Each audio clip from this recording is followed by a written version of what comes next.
right, Piss and Vinegar Day 134. Yeah, I think 134. Back day, back in real delts. I was supposed to rest today. I was supposed to just, man, I can't not train. I don't know what to tell you. This week I was supposed to take 2 days off, at least one, but 2 to 3 days was the idea because I wanted to see if I got better strength results, less nagging little, injury things that I've always had throughout all my training due to numerous fucking reasons. And yeah, just see if I could get better strength and recovery and progress, especially now that I'm entering into a cut. But I just couldn't fucking stop myself, dude. The thing is, I feel energized, I feel focused, I feel strong, I feel ready to go. Today I was most definitely supposed to rest, Sunday, but I was just like, no, I can't fucking I gotta do something, I gotta train, I'm fucking bored. So I don't think it's gonna work out for me, man. I think I'm gonna have to just keep training like 6-7 days a week. If that means I don't get as much strength and size, then by all means, I can't fucking stop myself. And I think from now on, the way I'm going to do it is if I just really don't feel like training one day, which is seldom, but sometimes I don't, then I just won't train. And that way, that would be my rest day, if ever. There has been plenty of times in the last, 3-4 months of bulking where I've been like, ooh, I don't really want to train today, and I did it anyway. When now I think that's just going to be the midway is I'm not going to take days off, but if I want to take a day off here and there because I feel under recovered or whatever, I just don't feel as strong, then that's just what I'll do. And that doesn't necessarily indicate that I'm undertrained either. Like sometimes it's really sneaky, but yeah, I just got to train, dude. That's what I got to do. If I don't, I'll lose my shit. And fucking the 𝗷𝗕𝗎𝗁𝗁 cultists, as one of my mates says, they're so dogmatic. Like, yeah, he was onto some shit for sure. All props to Mike. I do high intensity training most likely because of him. But a lot of his principles fall short later on. Like some of the other shit that he says, like training, only training every 10 days. There was some like meth-induced retardation on his part by the end. His earlier seminars were very, very tight, very big brain shit, incredible, vocabulary. But then somewhere along the line, he just kind of lost it. And obviously so. He got on fucking meth. So that'll make most people kind of lose it. But this idea that you need all this recovery. And the high intensity guy that I prefer much more, Dorian Yates, is also a big proponent of recovery. This is why I wanted to do this recovery this week, was I wanted to follow Dorian's model where he would do like 2 training sessions, 1 day off legs, 1 day off shoulders, 1 day off. But the problem is, I just can't fucking not train. Also, Dorian, you gotta understand too, like, it's a strength thing. I'm not anywhere as strong as Dorian Yates in his prime because I'm not on steroids. And even if I was, I still wouldn't be as strong as him because he was on a lot of steroids and he was a genetic freak. So, I'm fucking bench pressing, I'm dumbbell pressing 40 kilo dumbbells. Dorian Yates was probably dumbbell pressing fucking 60, 70, 80 kilo dumbbells. There's a big difference on your central nervous system when you're lifting weights that heavy because the central nervous system doesn't really give a fuck about, how much stronger you've become. The muscles can adapt to your strength, your tendons, ligaments, etc. can adapt. Central nervous system doesn't change all that much. It gets a little better. But at the end of the day, there's a certain level where the central nervous system, that's why novices can train with 2, 3, 4 times a week full body because they're weak. But if you're a Dorian Yates, yeah, for sure, you need all that recovery. But I'm not that strong and I'm not that serious. If I was more serious, I probably would do what Dorian did. But I like to train. It's good for my brain. So, yeah, that's where whoops, no recovery for me. If I burn out my central nervous system or whatever, then maybe I'll start, maybe take some more recovery days, but so far so good. So I'm gonna start doing sort of like a 10-second meditation before my sets of exercise. Hopefully I'm gonna adhere to this more often where I just, from now on, before I start a set to failure, I'm gonna take 10 seconds where I think about every aspect about it. So this row, I'm gonna sit and think, how many reps did I get last time? How many reps do I wanna get this time? How am I gonna drop set it? How fucking hard am I gonna take it to failure? You know, how many partial reps am I gonna do? All the different aspects I'm just gonna think about for 10 seconds before doing it, rather than just jumping into it without any intention at all. Intensity requires intent, and vice versa. So that's what I'm gonna do. So everyone shut up.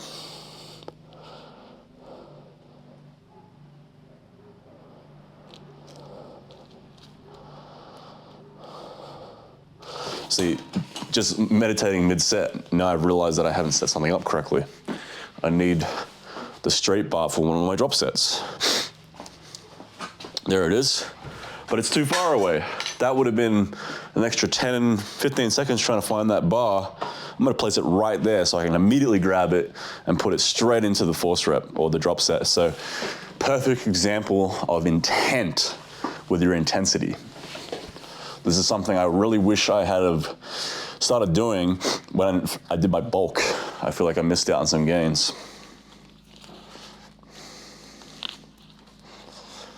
Every percent counts. I want to get every single ounce out of this set.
Cool. Definitely got a lot out of that set. just pure intent. Didn't take much time, just, 10, 15 seconds.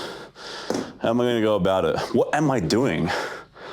You're working out. Think about it. Don't be in like a, rest and digest state when you're working out. That's something I do so much, so unconscious. I mean, that's me in a nutshell. Maybe not in a nutshell, I think I'm probably more conscious than many, but to my standards, I'm very unconscious. I need to be more conscious at all times. Milk everything in life as much as you can, get the most out of it. And especially in your training. Don't just be, on your phone, thinking about shit that's unrelated to training. Maybe in between sets by all means, but like when you're about to hit that set, especially intensity training where your heart and soul has to go into it because you only get one chance, focus. So very important. I think that's why sometimes, what an oxymoron. Sometimes, not a lot of the times, but sometimes high intensity doesn't work for people because they're just not fucking training with intensity enough. A lot of times you see these white papers that compare volume to intensity. You have to understand the average person when they first start training intensity cannot train intense. And so you get these, untrained individuals where anything works anyway. And you try and go, all right, man, you got to take your set to full on to balls to the wall failure. Dude, there's a good chance that guy's mentally failing before he's physically failing. So you got to be failing with intent. All right, chin-ups. So chin-up sucks. Cutting weight, so I want to do chin-ups because it's one of the only movements that gets tremendously stronger when you cut weight. So I'm going to start doing chin-ups. I'm not doing wide grip pull-ups. A lot of people think they're better for their lats. Very well might be the case for some. For me, not so much, but mainly the bicep tendon. Anytime I have a pronated grip on chin-ups, especially wide grip ones, I start getting massive flaring of bicep tendonitis in my right bicep, so no bueno. Chin-ups, that's where it's gonna be. I don't know what the goal is gonna be for the weight cut as far as chin-up goes. Maybe, let's say, 20 kilos added to my body for 10 reps.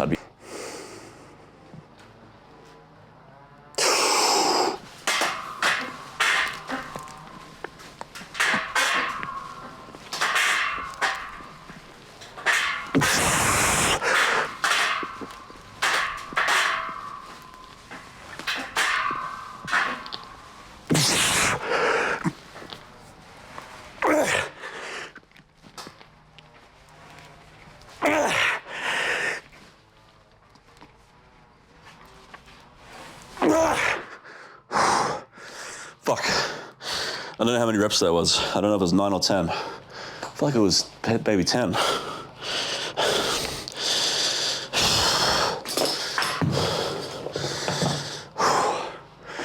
So I do a drop set now, but I need a rest drop set or a rest pause drop set because 10 kilos is not a big enough drop. So now I immediately go into a set of bodyweight chin-ups. I get like 1 or 2 reps, if that, so take 10, 15 seconds, go for the chin-up. There are times with drop sets that you will need to do a force rep drop set because the weight strip is just not prevalent enough. You will not get enough reps. So ideally, you don't rest in between drop sets, but if you need to, you just do it. So that's what I'm doing.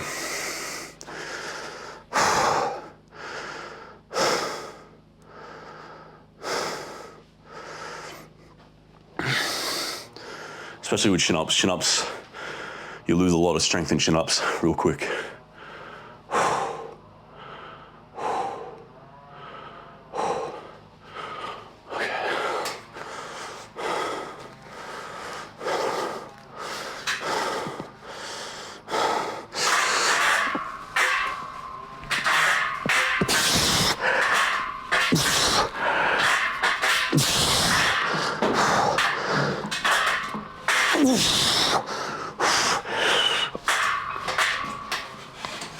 Oh, fuck.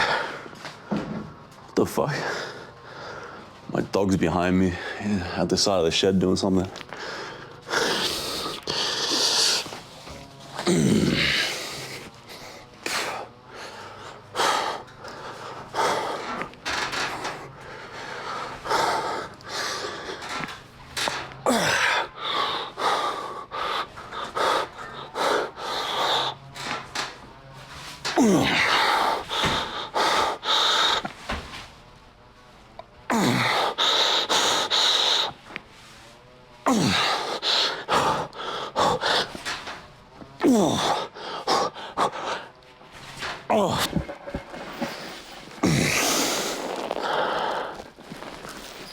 Yeah,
that's definitely a key movement from now on, is that one. Gets those lower lats, which I struggle with massively because I got a long torso. And just my lats don't insert very low. So the more thickness I can put there, the better. I finally reached sort of a stage recently, which is the, time-old, difficult stage for naturals to reach, which is the you obviously lift stage. So for the longest time, sometimes people will be like, oh yeah, man, do you go to the gym? Or, people would ask me what I do for a living. I'd say personal trainer.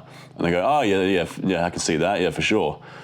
But it was never the blatant understanding. And that's very common for naturals, especially when you're not, wearing a really tight shirt or something. Like if you're just wearing a baggy shirt, especially, it's you could just be sort of an athletic guy, or maybe you're a swimmer because it's so hard to build muscle as a natty. But I finally kind of reached that stage. I didn't realize it until kind of last night. I went out to a pub, first time in probably about 6-7 months since I started bulking. And every time people would ask me, what do I do? I say I'm a personal trainer. And they go, oh, yeah, obviously. It was I'm finally big enough where it's you obviously lift. And that was pretty cool yesterday, kind of getting to that milestone. I think the next milestone, that kind of social milestone or like very insecure milestone you could probably say is you lift in a jumper or you lift in a really baggy shirt. That's a hard one to hit, and for a lot of natties, that's just not possible. Like with jumpers, you know, a lot of times it's like traps and big delts that really give that away. But you know, hopefully one day I'll be the guy. I have such bad insertions that's a tough one for me. But yeah, the old parable of like not being considered blatantly a lifter, or maybe I don't know. Maybe I have looked like I blatantly lift for a long time, and I'm just being, you know, hypercritical of myself or whatever. But it's hard to tell, really. But it was definitely more noticeable in recent times, you know, since I've finished this bulk off, or since I started bulking, or just in the last year since I really started making a lot of gains on high intensity training, that I get more of a noticeable recognition in that respect. Also, just in my own, you know, looking at myself in the mirror, going, oh, I kind of look like a lift now. Whereas before I'd be like, I don't know. But that, again, it could just be like body dysmorphia talking. Maybe I've looked like I lift for a while, and it's just the standards of media that makes you think otherwise. I think I've hit a certain tier, you know, like for the longest time, you know, anyone that's been lifting for like a year, if you wear like a shirt that's too small for you, it's obvious you lift. But then like a shirt like this, where it's kind of baggy and you can't see much what's going on, for me to look like I lift in that shirt now is like, I'm like, oh, cool. But then the next step would be like, look like I lift in a jumper. And then once I reach that state, I'll be happy. And then the next step is being big and lean enough to take your shirt off and look good, because a lot of natties, it's like you're shredded, so you look good with your shirt off, but with a shirt you look like shit. Or it's like you look big in a shirt because you're bulking, but then you take your shirt off and you look like shit, because it's like hard to maintain both, especially when you first start lifting. It's hard to be lean and huge at the same time, and vice versa. So yeah, that was just kind of what I was thinking about, sort of a food for thought. What else was I thinking about?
Oh man.